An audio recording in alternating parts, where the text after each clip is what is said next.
میرے پاس اوگرا کی سمری آئی. انہوں نے کہا کہ 10 روپے زیادہ آپ کو 1 لیٹر پٹرول اور ڈیزل بڑھانا پڑے گا کیونکہ دنیا میں تیل مہنگا ہو چکا ہے. تو میں آج آپ کے سامنے بڑی خوشخبری سنانا چاہتا ہوں کہ بجائے 10 روپے بڑھانے کے ہم نے فیصلہ کیا ہے کہ 10 روپے پٹرول اور ڈیزل کو آج ہم کم کر رہے ہیں. ہم نے یہ بھی فیصلہ کیا کہ ہم اپنے لوگوں کو اب اس سے بچائیں گے. اگر ڈیمز بنا لیتے پہلے تو پاکستان کو تو بڑی سستی بجلی ملتی تھی کیونکہ پانی سے جو بجلی بنانی ہے وہ ہمارے لیے ہمیں تو کوئی فرق ہی نہیں پڑتا کہ باہر مہنگائی ہو یا نہ ہو. لیکن کوئی ڈیمز نہیں بنائی. 50 سالوں میں پاکستان میں کوئی ڈیمز نہیں بنی. ہم 10 ڈیمز بنا رہے ہیں اب پاکستان میں اور انشاءاللہ اگلے 5 سے 10 سالوں کے اندر یہ ساری ڈیمز آ جائیں گی اور اس سے انشاءاللہ ہمیں اگر باہر قیمتیں بھی بڑھیں گی تو انشاءاللہ ہم بچ جائیں گے اس سے. تو میں بجلی کا اب ہم نے فیصلہ کیا ہے کہ 5 روپے یونٹ ہم بجلی کم کر رہے ہیں. 5 روپے یونٹ بجلی کم کرنے کا مطلب کہ 20% سے 50% آپ کے بجلی کے بل کم ہوں گے. بسم اللہ الرحمن الرحیم. ایاک نعبد و ایاک نستعین.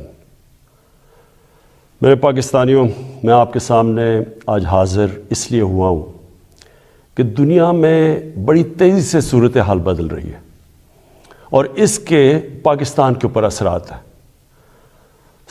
لیکن سب سے پہلے میں شروع کرنا چاہتا ہوں پاکستان کی فارن پالیسی سے. میں نے 2 دورے کیے، ایک چائنا کا اور ابھی رشیا کا، روس کا.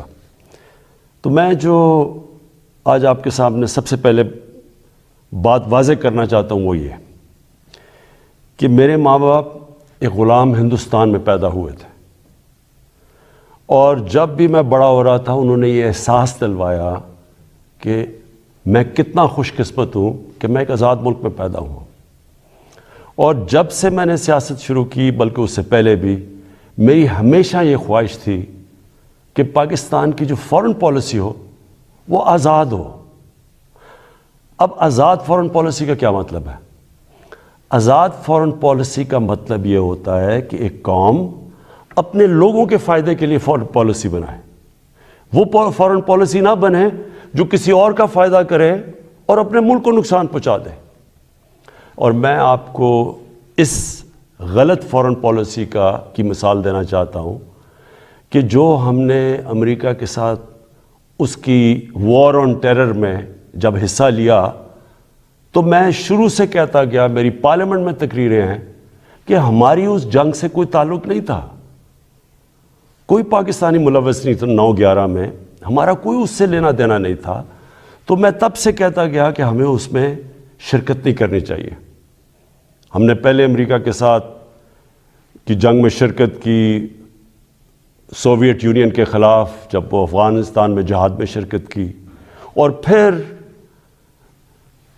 10 سال کے بعد جب پھر شرکت کی 9/11 کے بعد امریکہ کے ساتھ اس کی جنگ میں.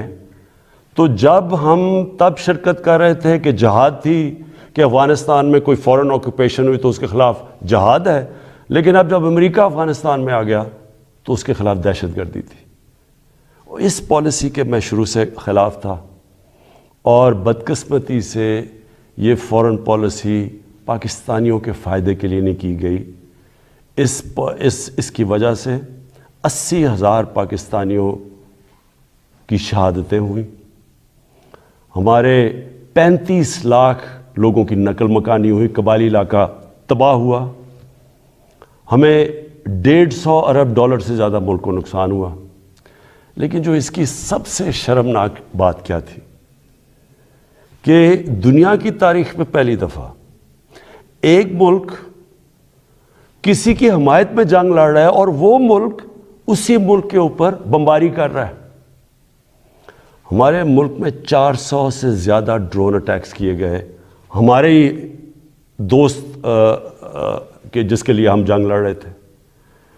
اس سے بھی زیادہ شرمناک چیز کیا ہے کہ ملٹری ڈکٹیٹرز تو ہمیشہ تاریخ ہے پاکستان کی کہ وہ ہمیشہ چاہتے ہیں کہ دنیا ان کو ایکسیپٹ کرے، ان کو مانے، ان کو لیجٹمائز کرے، اور وہ ہمیشہ آسان ہوتے ہیں سپر پاورز کے لیے استعمال کرنا. لیکن جنرل مشرف کے دور میں تو صرف 10 ڈرون اٹیکس ہوئے. لیکن جو 2 ڈیموکریٹک لیڈرز آئے، آصف زرداری اور نواز شریف، 10 سال، ان کے 10 سال میں 400 ڈرون اٹیکس ہوئے. اب میں سوال یہ ہے، اور میں پھر سے واپس آتا ہوں کہ آزاد فارن پالیسی کیا ہوتی ہے؟ آزاد فارن پالیسی تو یہ ہونی چاہیے تھی کہ یہ 2 ڈیموکریٹک لیڈرز کو امریکہ کو کہنا چاہیے تھا کہ ہمارے جگہ پہ بمباری کر رہے ہیں، ہمارے لوگ مار رہے ہیں، اس میں عورتیں بچے مار رہے ہیں، بے قصور لوگ مار رہے ہیں، تو کیا 2 ڈیموکریٹک لیڈرز کو سٹینڈ نہیں لینا چاہیے تھا اس کے اوپر؟ ایک سٹیٹمنٹ نہیں دی دونوں نے، بلکہ آصف زرداری نے اس کو ایک باب وڈورڈ جو بہت بڑا صحافی ہے امریکہ کا، وہ اپنی کتاب میں لکھتا ہے کہ اس نے، آصف زرداری نے امریکہ کے آرمی چیف کو کہا کہ کولیٹرل ڈیمیج سے مجھے کوئی فرق نہیں پڑتا جو ڈرون اٹیک سے جو بے قصور لوگ مرتے ہیں. اور یہ کیوں ہے؟ میں صرف آپ کو اس لیے یہ شروع میں بات فارن پالیسی کی، یہ اس لیے ہے کہ جب ملک کے سربراہوں کے پیسے اور جائیداد ملک سے باہر پڑی ہوتی ہے، جب ان کے اربوں ڈالرز کی پراپرٹی اور بینک بیلنسز اور آف شور اکاؤنٹس ہوتے ہیں، وہ کبھی اس ملک کی بہتری کے لیے فائدہ نہیں کرتے، وہ اپنے پیسے بچانے کے لیے کرتے ہیں. اور آج روس کے جو بڑے بڑے بزنس مین، جن کو اولیگارکس کہتے ہیں، جن کے پیسے پڑے ہوئے ہیں لنڈن اور جن کی پراپرٹیز ہیں وہاں، آج جب سے یہ جنگ شروع ہوئی ہے انہوں نے سب فریز کرنے شروع کر دیے، ضبط کرنے شروع کر دیے جو ان کے پیسے پڑے ہوئے ہیں، ان کے بزنس مین کے پیسے پڑے ہوئے ہیں مغربی بینکس میں اور مغربی کیپٹلز میں. تو اس لیے ہمارے ملک کی پالیسی آزاد ہو ہی نہیں سکتی. اور میں اپنی قوم کو آج کہنا چاہتا ہوں، آپ جب ووٹ ڈالیں تو یہ سمجھ جائیں کہ اگر اس ملک میں آپ آزاد فارن پالیسی چاہتے ہیں تو کبھی اس پارٹی کو ووٹ نہ ڈالیں جن کے سربراہ کے پیسے اور دولت اور جائیداد ملک سے باہر پڑی ہیں، وہ کبھی آزاد فارن پالیسی نہیں بنائیں گے. میں نے جتنے بھی دورے کیے، 2 چین کے بڑے امپورٹنٹ دورے تھے. اللہ کا کرم ہے کہ ہمارے ملک کو بھی عزت ملی اور پاکستان کے لیے انشاءاللہ وقت ثابت کرے گا. بڑے زبردست ہم نے دونوں جگہ بات چیت کی، خاص طور پہ چین پہ. جو روس میں ہم نے جانا تھا، اس لیے ہم نے جانا تھا کہ ہم نے 20 لاکھ ٹن گندم امپورٹ کرنی ہے روس سے. اور دوسری چیز، جو روس ایک ایسا ملک ہے جس میں میرے خیال میں دنیا کی 30% گیس ہے. تو آگے جس طرح پاکستان کی گیس کم ہو رہی ہے، ہم نے انشاءاللہ ان سے، ہم نے جو معاہدے کیے ہیں کہ ان سے ہم گیس امپورٹ کریں گے. اور چین کے سامنے ابھی تھوڑی دیر کے بعد انشاءاللہ اس قوم کے سامنے آ جائے گا کہ جس طرح کے چین کے ساتھ ہمارے معاہدے ہوئے ہیں، اور خاص طور پہ سی پیک کا جو دوسرا فیز ہے. اب دوسری بات صرف میں نے مختصر کرنی تھی. اس سے پہلے میں جو ملک کے مسائل کے ہم نے حل سوچے، میں نے اور میری ٹیم نے، وہ آپ کے سامنے رکھوں گا. لیکن دوسری چیز ایک متنازع ایشو بنا ہوا ہے. اس کے اوپر تھوڑا شور مچا ہوا ہے کہ جی آزادی صحافت کے اوپر پابندی لگائی جا رہی ہے اور لوگوں کے منہ بند کیے جا رہے ہیں. میں پہلے آپ کو ایک چیز واضح کر دوں. پیکا لا، آپ سب کو یہ بتا دوں کہ یہ 2016 میں بنا تھا. اس میں صرف ہم ترمیم کر رہے ہیں. جو سربراہ ملک کا جس نے کرپشن نہیں کی، جو ملک کا سربراہ ملک کے قانون نہیں توڑتا، اس کو کبھی آزاد صحافت سے، میڈیا سے کوئی خطرہ نہیں ہے. آج آپ اٹھا کے دیکھ لیں پاکستان کے اخبار، میڈیا دیکھ لیں، تقریباً 70% خبریں ہمارے خلاف ہیں. ہمیں اس سے کوئی فرق نہیں پڑتا. لیکن یہ قانون کسی وجہ سے لے کے آئے ہیں. اس کی وجہ یہ ہے کہ پاکستان میں سوشل میڈیا کے اوپر اس طرح کا گند آ رہا ہے، اس طرح کی چیزیں آ رہی ہیں، چائلڈ پورنوگرافی آ رہی ہے، یعنی جو ہمارے اسلامک ویلیوز کی خلاف ورزی. ہمارے چھوڑے دنیا میں کسی بھی مہذب معاشرے میں اس طرح کی چیزیں نہیں آتی جو اب ہمارے سوشل میڈیا پہ آ رہی ہیں. میرے پاس ریکارڈ ہے اس وقت کہ 94,000 کیسز پڑے ہوئے ہیں ایف آئی اے کے پاس، جس کے اندر گھر کی عورتوں کو تنگ کیا ہوا ہے ان کے خلاف، اور لوگوں کے گھر اجڑ رہے ہیں کیونکہ گند اچھال رہا ہے، فیک نیوز آ رہی ہیں، تصویریں گندی دی جا رہی ہیں۔ ابھی تک صرف 38 کیسز کا فیصلہ ہوا ہے 94,000 کیسز میں سے۔ عام لوگوں کو تو چھوڑیں، پرائم منسٹر ایک ملک کو چھوڑیں کہ عمران خان ہے یا کوئی بھی ہے، اس کو بھی نہیں بخشا جا رہا۔ ایک صحافی نے 3 سال پہلے لکھا کہ جی عمران خان کی بیوی گھر سے چھوڑ کے چلی گئی ہیں، اور جی عمران خان نے کوئی غلط غیر قانونی کام کیا بانی گالہ میں نے عدالت میں کیس کیا۔ 3 سال ہو گئے ہیں، پرائم منسٹر کو ابھی تک کوئی انصاف نہیں مل رہا۔ وہی پھر سے صحافی لکھتا ہے اب پھر کہ جی ان کی بیوی گھر چھوڑ کے چلی گئی ہیں۔ ملک کا پرائم منسٹر اگر اس سے یہ ہو سکتا ہے، اس طرح کا اس کے خلاف وہ عورتیں جن کا کوئی سیاست سے تعلق نہیں ہے، تو سوچیں باقی لوگوں کا یہاں کیا ہوگا۔ یہی صحافی جب اس نے نواز شریف کے دوسرے دور میں اس کے کرپشن پہ لکھا تھا، اس کو 3 دن اس نے بند کر کے ڈنڈے مارے تھے۔ ہم جا رہے ہیں قانونی طور پہ، اور یہ حال ہے کہ یہاں بھی یہ حال ہے کہ ہمارے ایک وزیر کے خلاف کسی خاتون نے لکھا، اس نے انگلینڈ میں جا کے انصاف لیا، ادھر اس کو فائن کیا گیا۔ اب مراد سعید کے خلاف بات ہے، مراد سعید سوچ رہے ہیں انگلینڈ میں قانون لے جا کے کیس کرنا۔ شوکت خانم کے اوپر ایک میڈیا ہاؤس جنگ گروپ، انہوں نے شوکت خانم کے اوپر لکھا کہ شوکت خانم کا جو پیسہ ہے وہ تحریک انصاف کو جا رہا ہے۔ اتنی بھی زحمت نہیں کی کہ کم از کم شوکت خانم سے پوچھ تو لیتے، ان کا ورژن تو لے لیتے کہ کیسے چیک جو شوکت خانم ہے وہ تحریک انصاف کے اوپر جا رہا ہے۔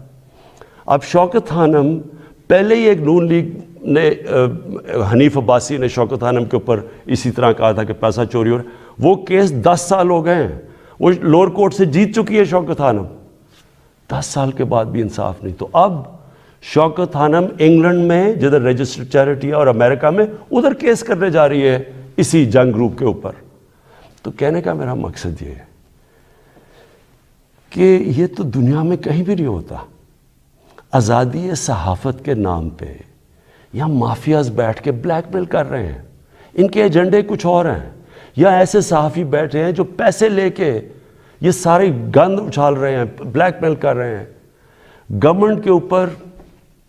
میں نے آپ کو کہا کہ ساری زندگی میں نے تنقید دیکھی ہے، میں کرکٹ کیپٹن سے مجھے تنقید ہوتی تھی، میں نے سارے مغرب میں دیکھا ہوا ہے کہ کیا ہے۔ انگلینڈ کے اندر جدھر سے ہم نے جمہوریت کے ویلیوز لے کے آئے ہیں، میں نے انگلینڈ میں ایک کیس لڑا ہے، یہ جو ہرجانے کا کیس، سب سے بڑا ان کا کھلاڑی تھا جس کا میرا کیس ہوا تھا۔ مجھے پتہ ہے کہ کبھی بھی کسی کی جرت نہیں ہو سکتی، جو یہاں چیزیں جس طرح کی غیر ذمہ دارانہ چیزیں یہاں آتی ہیں، کسی کی جرت نہیں ہو سکتی کہ یہی جا کے آپ کسی اور جمہوریت کے اندر کریں۔ تو میں یہ صرف اس لیے کہہ رہا ہوں کہ یہ اس ملک کے لیے اتنا ضروری ہے۔ مجھے اتنے لوگ کال کرتے ہیں، مائیں کال کرتی ہیں، میسیجز دیتی ہیں کہ کس طرح کے حالات ہو گئے ہیں کیونکہ کوئی پوچھنے والا نہیں ہے۔ تو اس کے اوپر میں نے صرف یہ کلیئر کرنا تھا کہ اس کا کوئی آزادی صحافت سے تعلق نہیں ہے۔ جو اچھے صحافی ہیں وہ خوش ہوں گے کہ فیک نیوز ختم ہو، وہ تو ان کی تو کریڈیبلٹی ہوتی ہے کہ صحیح، اور اچھی صحافت تو ایک اثاثہ ایک معاشرے کا، ان کی جو تنقید ہوتی ہے وہ ہمارے پرائم منسٹر وزیروں کو آگاہ رکھتی ہے کہ ہم نے کیا کرنا ہے، ہم کیا غلطیاں کر رہے ہیں۔ لیکن یہ بلیک میل کرنا، گند اچھالنا، گھر کی عورتوں کو اس طرح کی چیزیں کہنی، پرائم منسٹر، ملک کا پرائم منسٹر، اب یہ 3 مین اخبار ہیں یہاں، میں نومینیٹ کرتا ہوں آزاد کشمیر کا پرائم منسٹر جب ہماری پارٹی الیکشن جیتتی ہے، 3 مین اخباروں کے فرنٹ پیج پہ آتا ہے کہ جی وہ جادو ٹونے سے یا پتہ نہیں ستارے دیکھ کے اس کو آزاد کشمیر کے پرائم منسٹر کو سلیکٹ کیا گیا۔ یہی چیز کہیں بھی انگلینڈ اور مغرب کے اخباروں میں کرتی ہے۔ میں آپ کو یقین دلاتا ہوں کہ ان کے اوپر اتنا بڑا ہرجانہ ہونا تھا کہ ان کی شاید اخبار ہی بند ہو جاتے۔ اب میں دوسری چیز پہ آنا چاہتا ہوں کیونکہ میں آپ کو یہ بتانا چاہتا ہوں کہ ہم اب ہمارے جو حالات ہیں ان کے اوپر ہم نے اب کیا بڑی محنت کر کے ہم نے کیا تجویزیں سوچی ہوئی ہیں. تو سب سے پہلے کہ میں آپ کو صرف یہ یاد کرانا چاہتا ہوں، اور یہ ضروری ہے یاد کرنا، کیونکہ اگر تو مجھے سوئٹزرلینڈ کی اکانومی ملی ہوتی تو بڑا اچھا ہوتا. آج اسی پر بتاتے ہیں کہ وہ حالات تب یہ تھے تو اب آپ نے کیا کیا ہے. تو جب ہمیں اکانومی ملی تھی 2018 میں، جو سب سے بڑا پاکستان کی تاریخ کا خسارہ تھا، اندرونی بھی فسکل ڈیفیسٹ بھی اور بیرونی جس کو کرنٹ اکاؤنٹ ڈیفیسٹ کہتے ہیں، وہ پاکستان کی تاریخ میں سب سے بڑا ڈیفیسٹ تھا. ہمارے جو فورن ایکسچینج ریزروز تھے وہ مشکل سے 3 ہفتے کی بھی امپورٹس کے لیے کافی نہیں تھے. ہماری کئی باہر کی لائبلٹیز جو تھی ہم پیسے نہیں دے سکتے تھے. وہ پاکستان ملا تھا. اور اس کے بعد اتنے مشکل وقت سے نکلتے ہوئے اس کے بعد ہم کرونا آ گیا. اب کرونا کا میں صرف آپ کو یہ بتا دوں کہ یہ 100 سال میں ایک دفعہ اتنا بڑا کرائسس آتا ہے جو کرونا آیا. دنیا میں آپ دیکھ لیں کہ حالات کیا ہوئے. اچھی بھلی اکانومیز اجڑ گئیں. برطانیہ، ہندوستان جو بڑی تیزی سے آگے جا رہا تھا اس کی مائنسز میں گروتھ ریٹ چلی گئی. تو اس پہلے ہی مشکل حالات تھے. ہماری جو گروتھ ریٹ تھی وہ 0.2% بھی نہیں تھی.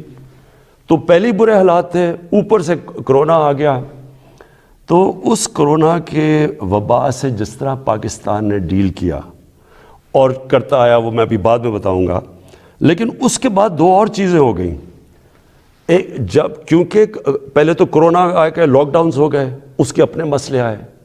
اس کے بعد جب لاک ڈاؤنز اٹھنے شروع ہوئے تو سپلائی لائنز افیکٹ ہوئی تھی. اس سے ایک کموڈٹی سپر سائیکل کہتے ہیں، یعنی جو کموڈٹیز تھیں وہ تاریخی مہنگی ہو گئی. اس سے کیا ہوا کہ دنیا کے اندر مہنگائی آ گئی، انفلیشن آ گئی. تو میں صرف آپ کے سامنے رکھنا چاہتا ہوں کہ اب میں صرف یہ اس لیے بتا رہا ہوں کہ ہم کوئی دنیا سے علیحدہ تو نہیں ہے نا. کئی چیزیں ہیں جن کو ہم امپورٹ کرتے ہیں. تیل ہے، گھی ہے، 70% امپورٹ کرتے ہیں. دالیں امپورٹ کرتے ہیں 70%. یہ ساری جتنی چیزیں تھیں، اور بجلی جو ہماری ہے وہ اگر آپ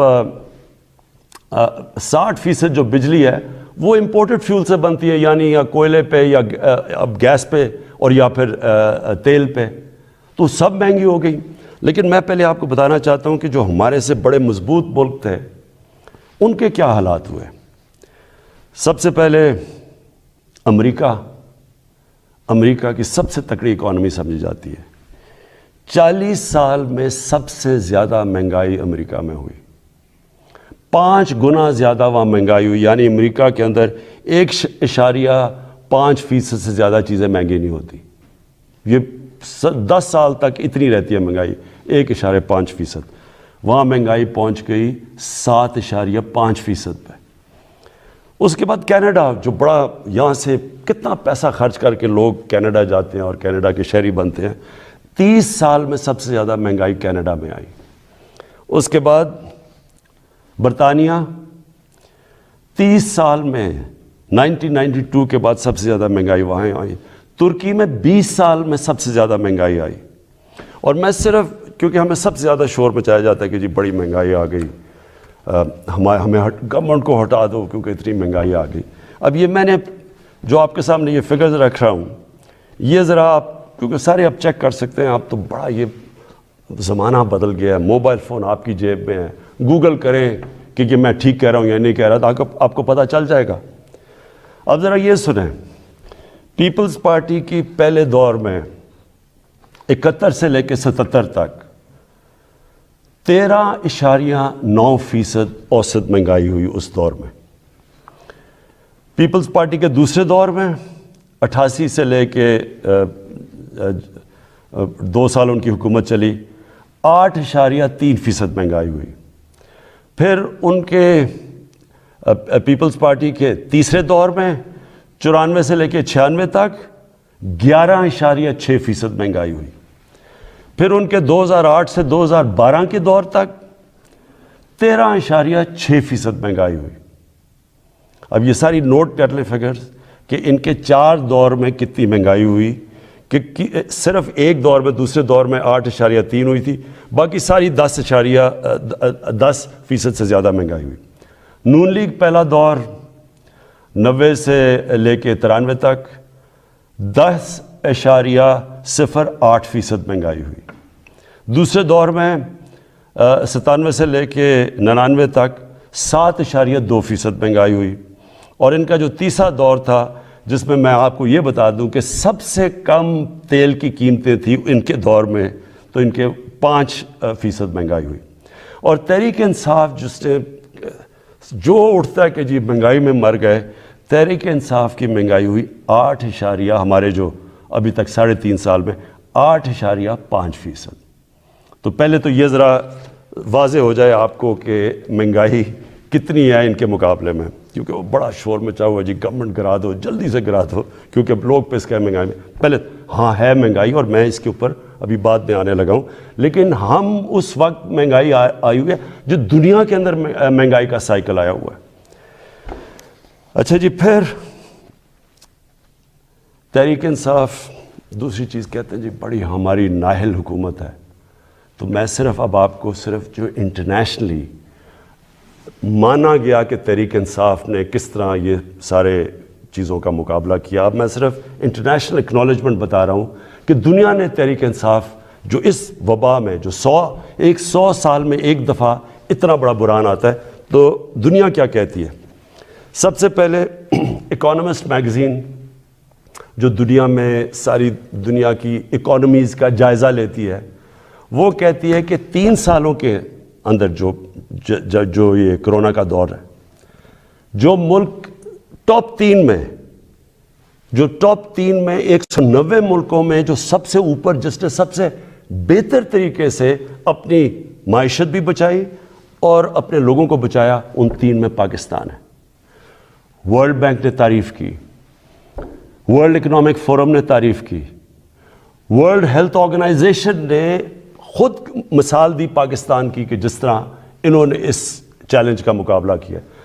تو اگر اتنا نااہل ہوتا ملک، تو دنیا کے اندر جدھر ساری دنیا کی بڑی بڑی اکانومیز ہمارے سے بہتر سسٹمز جن ملکوں کے تھے، اگر وہاں اتنی تباہی آئی ہے اور پاکستان اس سے نکلا ہے۔ بل گیٹس جب ابھی مجھے ملنے آئے تو انہوں نے خاص پوچھا کہ کیا آپ نے قدم اٹھائے تھے کہ آپ اتنے بڑے چیلنج سے آپ اتنی بہتر نکلے۔ وہ باقاعدہ NCOC جدھر سے ہمارا سارا یہ کنٹرول ہم کرتے تھے، باقاعدہ وہاں گئے، انہوں نے تعریفیں کی، اور پھر یہ بھی تعریف کی کہ ایک طرف ہم کرونا سے لڑ رہے تھے اور دوسری طرف اب پچھلے سارے سال میں کوئی پاکستان میں پولیو کا کیس نہیں ہوا۔ تو یہ اگر حکومت اتنی نااہل تھی۔ پھر اس کے بعد جو ہمارا احساس پروگرام ہے، احساس پروگرام کو ورلڈ بینک نے دنیا کے 4 ٹاپ پروگرامز کے اندر کہا گیا کہ جو سب سے بہترین احساس پروگرام تھا اس مشکل وقت میں، جنہوں نے لوگوں کے لیے آسانیاں پیدا کری، وہ تھا۔ پھر اس کے علاوہ میں صرف ایک اور بھی ایڈ کرنا چاہتا ہوں کہ کبھی ہمارے سے پہلے مجھے بتائیں یہ 2 جماعتیں، کبھی انٹرنیشنلی کسی چیز میں ان کی کوئی تعریف کی گئی ہو؟ کلائمیٹ چینج کے اندر برطانیہ کے پرائم منسٹر نے یونائٹڈ نیشنز جنرل اسمبلی میں پاکستان کی تعریف کی کہ پاکستان جس طرح کلائمیٹ چینج سے جو اگلا بہت بڑا مسئلہ دنیا کو آ رہا ہے، اس نے صرف اور صرف پاکستان کی تعریف کی۔ اچھا جی، اس کے بعد میں جو آپ کے سامنے جو ابھی چیزیں لے کے آ رہا ہوں کہ ہم نے کرنا کیا ہے تاکہ آپ سب میری ساری قوم تیار ہو جائے اس کے لیے۔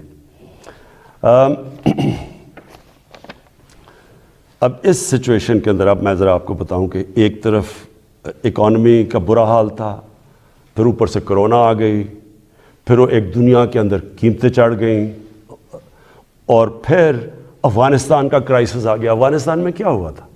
افغانستان میں لوگوں نے پینک کر کے ڈالر خریدنے شروع کر دیے، ڈالر آ کے انہوں نے پاکستان سے خریدے، کیونکہ وہاں لوگوں کو انسرٹنٹی تھی، اس سے پریشر پڑ گیا ہمارے روپے کے اوپر۔ اور اس کے بعد وہ بھی میں بعد میں ہوں کہ اب یوکرین آ گیا، لیکن اس سے پہلے اب سوچیں کہ اس ساری چیز میں پاکستان نے اس مشکل وقت میں پاکستان کی جو اکانومی تھی, جو ہماری دولت میں اضافہ ہوا, جو گروتھ ریٹ تھی, اور وہ ورلڈ بینک ویریفائی کر رہا ہے, وہ 5.6% تھی. 5.6% نون لیگ کے آخری سال میں تھی, جب انہوں نے خسارہ کر کے, قرضے لے کے اور بڑے خسارے کر کے, جب انہوں نے جو ان کی بیسٹ 5ویں سال میں تھی, وہ تیسرے سال میں تحریک انصاف کے 5.6% تھی. یہ ہم نہیں کہہ رہے, یہ ورلڈ بینک نے ویریفائی کی ہے. اس کے علاوہ کیا ہوا, پاکستان کی دولتوں میں یہ کیسے اتنی زیادہ ہماری گروتھ ریٹ بنی.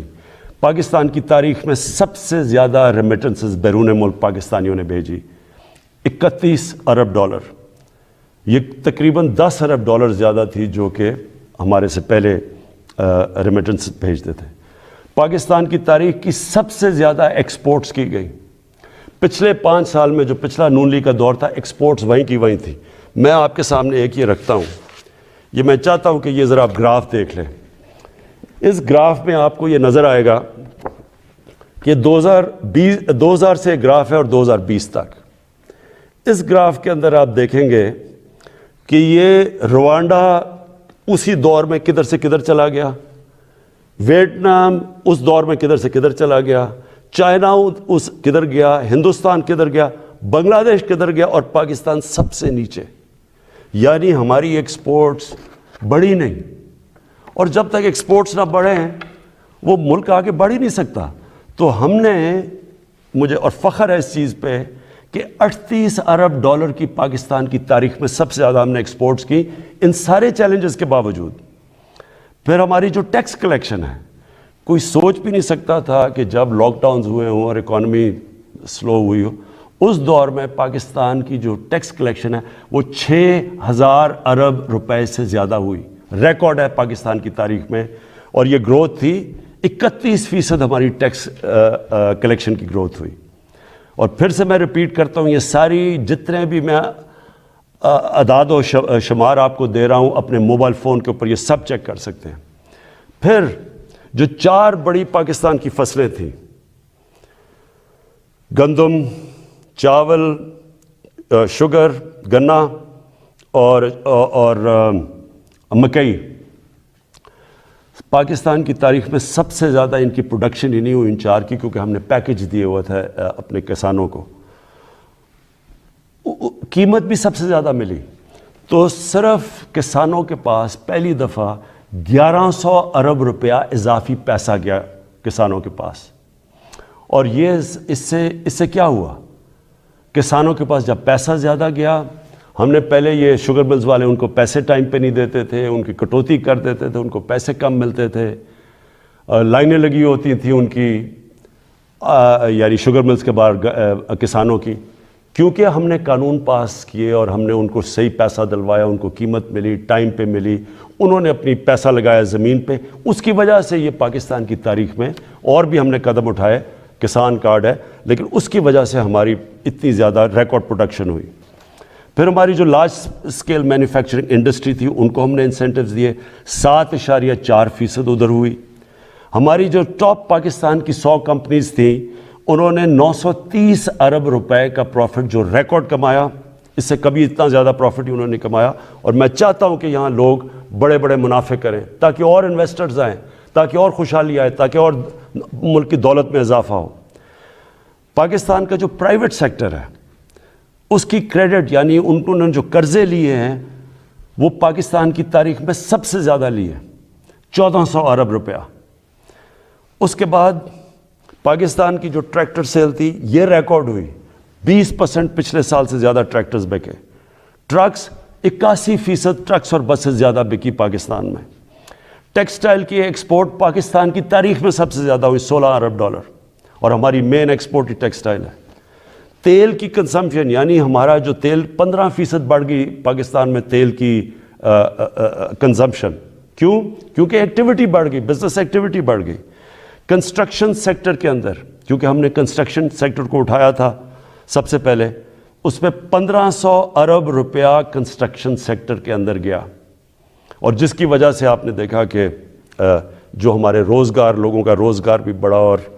اور پھر جو ہمارا فورن ایکسچینج تھا, جو ہمیں سب سے کم فورن ایکسچینج ریزروز رہ گئے تھے, ہمارے 23.2 ارب ڈالر کے فارن ایکسچینج ریزرو، تقریباً پاکستان کی تاریخ میں سب سے زیادہ ہمارے فارن ایکسچینج ریزروز ہیں۔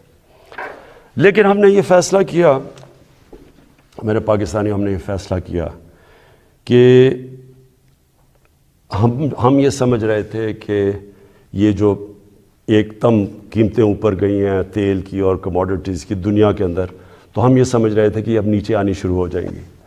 لیکن جو یوکرین کے اندر ہو رہا ہے اور یہ جو جنگ ہوئی ہے، تو اب مجھے خوف ہے کہ یہ، اور ہم نے آپس میں ڈسکس کیا کہ ابھی قیمتیں باہر نیچے نہیں آئیں گی، کیونکہ یہ سب کو پتہ ہے کہ جیسی یہ ہوتی ہے جنگ تو تیل کی قیمت بھی اوپر، اور پھر 30% دنیا کی گیس وہاں سے آتی ہے، گیس کی بھی قیمت اور اوپر چلی جائے گی، اور گندم ہم نے جو روس کو کہا ہوا کہ ہمیں 20 لاکھ گندم چاہیے، تو گندم کی ابھی قیمت اوپر چلی گئی ہے۔ تو ہم نے ایک فیصلہ کیا، ہم نے یہ فیصلہ کیا کہ ہم اس ملک میں جو سب سے بڑا مسئلہ ہے اس وقت وہ ہے تیل کا، پیٹرول اور ڈیزل کا، اور ان کی اگر قیمتیں اور اوپر چلی گئیں تو لوگوں کے اوپر اور بوجھ پڑ جائے گا۔ لیکن میں آج آپ کو یہ بتا دوں کہ پاکستان میں جو آج بھی پیٹرول اور ڈیزل کی قیمتیں ہیں، یہ نوٹ کر لیں۔ جب اپوزیشن والے یہ کہتے ہیں کہ جی اوہو بڑا مہنگا ہو گیا پیٹرول اور ڈیزل، کب مجھے ذرا یہ بتائیں کہ وہ ان کے پاس اس کا کیا حال ہے؟ ہمیں باہر سے امپورٹ کرنا پڑتا ہے، تیل اوپر چلا جائے ہم اس کے بعد کیا کریں؟ یعنی اگر ان کے پاس کوئی حل ہے تو ہمیں بتا دیں، کیونکہ اس وقت بھی پاکستان دنیا کے 190 ملکوں میں سے 25ویں نمبر پہ ہے جدھر ابھی بھی ہمارا تیل اور پیٹرول اور ڈیزل سب سے کم بک رہا ہے۔ میں آپ کو ذرا بتا دوں کہ ترکی میں اس وقت ہمارا پاکستان میں 160 روپے لیٹر ہے، ہندوستان میں 260 روپے لیٹر ہے، بنگلہ دیش میں 185 روپے لیٹر ہے، ترکی میں 200 روپے لیٹر ہے، اور اگر ہم 70 ارب روپے کی ہر مہینے سبسڈی دیتے ہیں، یعنی گورنمنٹ سبسڈائز کرتی ہے، اگر ہم یہ نہ کریں 70 ارب روپے کا، تو آج پاکستان کے اندر پیٹرول ہو 220 روپے لیٹر کا۔ میرے پاس اوگرا کی سمری آئی، انہوں نے کہا کہ 10 روپے زیادہ آپ کو 1 لیٹر پیٹرول اور ڈیزل بڑھانا پڑے گا، کیونکہ دنیا میں تیل مہنگا ہو چکا ہے۔ تو میں آج آپ کے سامنے بڑی خوشخبری سنانا چاہتا ہوں کہ بجائے 10 روپے بڑھانے کے، ہم نے فیصلہ کیا ہے کہ 10 روپے پیٹرول اور ڈیزل کو آج ہم کم کر رہے ہیں۔ اب پھر سے میں آپ کو بتاؤں کہ بجلی 60% امپورٹڈ فیول سے بنتی ہے، جو میں آپ کو پہلے بتا چکا ہوں۔ جیسے باہر گیس مہنگی ہوتی ہے، کوئلہ مہنگا ہوتا ہے، تیل مہنگا ہوتا ہے، تو یہاں ہمارا جس کو کہتے ہیں فیول ایڈجسٹمنٹ چارج وہ بن جاتا ہے، ہماری بھی چیزیں اوپر چلی جاتی ہیں۔ ہم نے یہ بھی فیصلہ کیا کہ ہم اپنے لوگوں کو اب اس سے بچائیں گے۔ اگر ڈیمز بنا لیتے پہلے تو پاکستان کو تو بڑی سستی بجلی ملتی تھی، کیونکہ پانی سے جو بجلی بنانی ہے وہ ہمارے لیے، ہمیں تو کوئی فرق ہی نہیں پڑتا کہ باہر مہنگائی ہو یا نہ ہو۔ لیکن کوئی ڈیمز نہیں بنائی، 50 سالوں میں پاکستان میں کوئی ڈیمز نہیں بنی۔ ہم 10 ڈیمز بنا رہے ہیں اب پاکستان میں، اور انشاءاللہ اگلے 5 سے 10 سالوں کے اندر یہ ساری ڈیمز آ جائیں گی، اور اس سے انشاءاللہ ہمیں، اگر باہر قیمتیں بھی بڑھیں گی تو انشاءاللہ ہم بچ جائیں گے اس سے۔ تو میں بجلی کا ہم نے فیصلہ کیا ہے کہ 5 روپے یونٹ ہم بجلی کم کر رہے ہیں۔ 5 روپے یونٹ بجلی کم کرنے کا مطلب کہ 20% سے 50% آپ کے بجلی کے بل کم ہوں گے، اور یہ بھی ہم اس کے لیے سبسڈی اور بڑی محنت سے اور جگہ سے ہم نے سبسڈی نکالی ہے۔ اور میں یہ کیونکہ سب سے بڑا مسئلہ لوگوں کو ہوتا ہے بجلی اور پیٹرول اور ڈیزل، اس کی وجہ سے ساری چیزیں مہنگی ہو جاتی ہیں۔ تو ہم نے یہ فیصلہ کیا کہ ہم اگلے بجٹ تک ان 2 چیزوں کے اوپر ہم اب کوئی اضافہ بھی نہیں کریں گے، اور اس سے پہلے ہم نے یہ ان کو کم بھی کر دیا، 5 روپے یونٹ بجلی اور 10 روپے بلکہ 20 روپے پورا بنتا ہے پیٹرول اور ڈیزل کا۔ پھر ہم نے احساس پروگرام کی، جو نچلے طبقے کے اوپر جو ہم 12,000 روپے دیتے تھے، جو 80 لاکھ خاندان کو ہم دیتے ہیں، اس کو ہم نے 12,000 سے 14,000 پہ کر دیا۔ پھر ہم نے ایک اور کام کیا نوجوانوں کے لیے، جو گریجویٹس ہیں، جس نے BA کی ہوئی ہے، جس کے پاس نوکری نہیں ہے، ہم نے فیصلہ کیا کہ ہم ان کو انٹرنشپ دلوائیں گے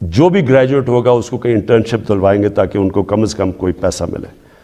پھر ہم نے اسکالرشپس کا میں آپ کو بتا دوں 26 لاکھ ہم نے اسکالرشپس ہم صوبے جو ہمارے نیچے صوبے ہیں اور جو سینٹر ہے اور اس کے اوپر 38 ارب روپیہ ہم خرچ کر رہے ہیں. یہ اب پرائم منسٹر کے جو پورٹل ہے اس کے اوپر اب سارا کنٹرول ہوگا. سارے میرٹ کے اوپر ہم خود چیک کریں گے, پوری کمیٹی بنائی ہوئی ہے اکیڈمکس کی, میرٹ پہ ملیں گے اور کوئی بھی کسی کو مسئلہ ہوگا وہ اس پورٹل کے اوپر آئے گا. لیکن پھر اب جو آئی ٹی سیکٹر جو فیوچر ہے ہمارے نوجوانوں کا, جس طرح دنیا جا رہی ہے ٹیکنالوجی کی ریولوشن, یہ ذرا آپ سنیں. آئی ٹی سیکٹر کے لیے اس میں آئی ٹی کمپنیز بھی ہیں اور فری لانسرز بھی ہیں. پہلی چیز, ان کو 100% ہم نے ٹیکس معاف کر دیا. پھر سے سن لیں, آئی ٹی سیکٹر کے اوپر چاہے وہ کمپنیز ہیں یا فری لانسرز ہیں 100% ان کو ہم نے ٹیکس پہ چھوٹ دے دی ہے. دوسری چیز, فورن ایکسچینج. اب تک ان کا ہم نے کوئی کنڈیشنز لگائی ہوئی تھی کہ اتنا فورن ایکسچینج آپ کو پاکستان میں رکھنا ہے. ہم نے مکمل طور پہ 100% فورن ایکسچینج پہ ان کو چھوٹ دے دی ہے کہ یہ چاہے کوئی اس کے اوپر ریسٹرکشن نہیں ہے, باہر لے جائیں اندر لے آئیں, 100% اب فورن ایکسچینج کی موومنٹ ان کے ہاتھ میں ہے. یعنی ہم نے ریسٹرکشن ساری ختم کر دی ہے. اور تیسری چیز, جو سٹارٹ اپس ہیں, جو بھی آئی ٹی کی سٹارٹ اپس ہیں ان کو 100% ہم نے کیپٹل گینز ٹیکس سے ختم کر دیا. یعنی ان کا ٹیکس ختم کر دیا سارے سٹارٹ اپس کا, جو کیپٹل گینز ٹیکس ہے. اس کے بعد انڈسٹریل پالیسی. اب یہ بھی پہلے ہم نے کنسٹرکشن پالیسی لے کے آئے تھے جس کی وجہ سے کنسٹرکشن میں پاکستان میں اٹھ گیا. اب ہم لے کے آ رہے ہیں آپ کے لیے انڈسٹریل پالیسی.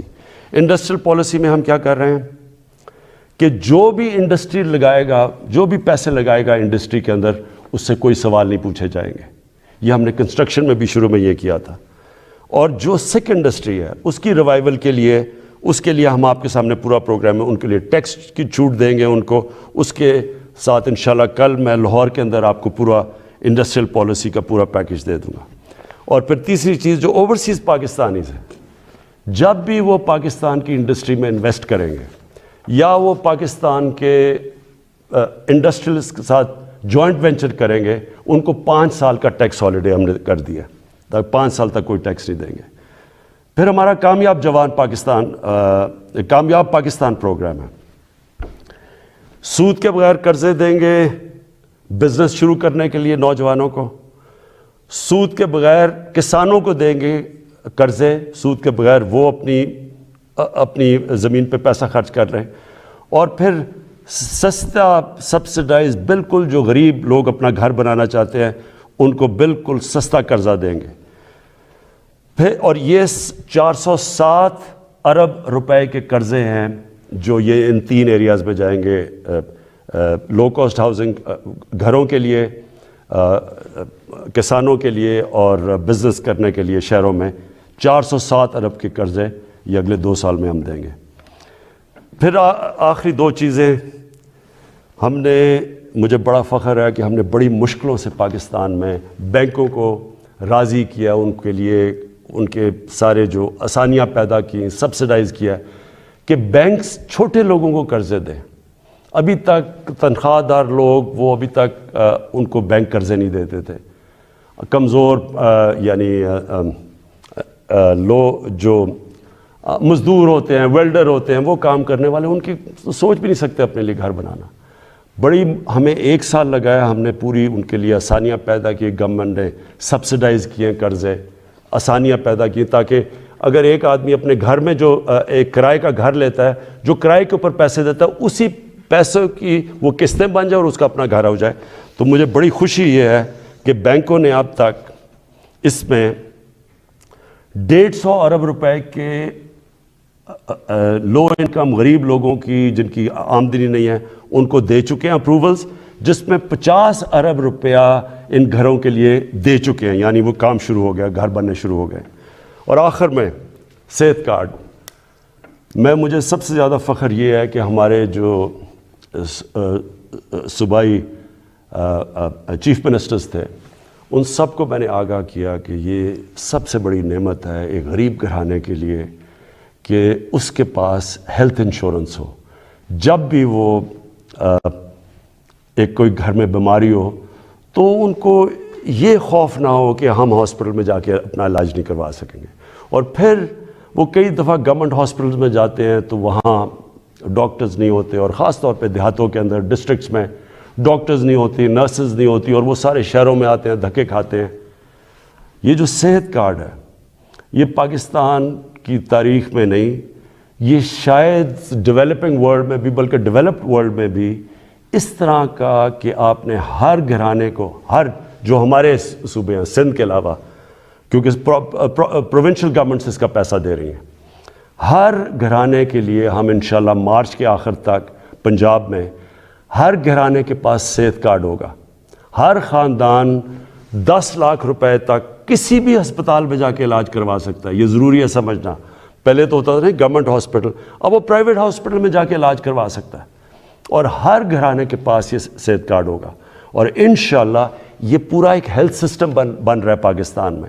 ابھی سے چھوٹے چھوٹے ہاسپٹل دیہاتوں میں جانا شروع ہو گئے ہیں، کیونکہ دیہاتوں میں ہمارے گورنمنٹ ہاسپٹل میں ڈاکٹرز نہیں ہوتے کئی دفعہ، تو پرائیویٹ سیکٹر جانا شروع ہو گیا. اور میری یہ خواہش تھی کہ پاکستان میں ایک پورا جال بچ جائے ہاسپٹلز کا. تو گورنمنٹ کے پاس تو کبھی بھی اتنا پیسہ نہیں آنا تھا، تو اب پرائیویٹ سیکٹر کے لوگ خود جائیں گے، کیونکہ اب ہیلتھ کارڈ ہوگا. غریب سے غریب گھرانے کے پاس بھی ہیلتھ کارڈ ہوگا، اور اگر ان کو گھر میں کوئی بیماری ہو وہ جا کے پرائیویٹ ہاسپٹل میں بھی اپنا علاج کروا سکتے ہیں. یہ میں سمجھتا ہوں کہ ہم نے جو ہماری 3.5 سال کی حکومت ہے، یہ سب سے بڑا کام ہے. کیونکہ جب کوئی گھر میں ایک بیماری ہو اور آپ کے پاس پیسہ نہ ہو تو اس سے زیادہ ایک خاندان کی بے بسی کا عالم نہیں ہوتا. میں آخر میں آپ کے سامنے، اپنی قوم کے سامنے یہ کہنا چاہتا ہوں کہ مجھے پتہ ہے یہ مشکل حالات ہیں. مجھے پتہ ہے کہ ہم نے یہ جو 3.5 سال گزارے ہیں، کبھی ایک مشکل سے نکلتے تھے، پھر دوسری مشکل، کبھی پلوامہ ہو گیا تو کبھی کرونا ہو گیا، اور اس کے بعد پھر مسئلے، اور اب یوکرین کا مسئلہ آ گیا. لیکن یہ میں آج آپ کو کہتا ہوں کہ سارا وقت میری اور میری حکومت صرف ایک چیز سوچتی ہے کہ ہم آپ کے اوپر کس طرح یہ جو آپ کے اوپر بوجھ پڑا ہوا ہے یہ ہم کیسے کم کر سکتے ہیں. اور انشاءاللہ یہ جب ہم اس سے نکلیں گے، اور جس طرح ماشاءاللہ ہمارا ملک صحیح راستے پہ چل پڑا ہے، اکانومی صحیح راستے پہ چل پڑی ہے. بلومبرگ ویسے میگزین جو کہ دنیا کی اکانومیز کا جائزہ لیتی ہے، اور پھر IMF جس نے ابھی رپورٹ میں کہا ہے کہ پاکستان کی جو گروتھ ہے، جو ان کی دولت میں اضافہ ہے جو ہوتا جا رہا ہے، وہ اب یہ صحیح راستے پہ، اور یہ سسٹینیبل ہے. یہ بہت بڑی چیز ہے کہ ایک مشکل وقت سے نکل کے آج پاکستان صحیح راستے پہ نکل چکا ہے. پاکستان پائندہ باد.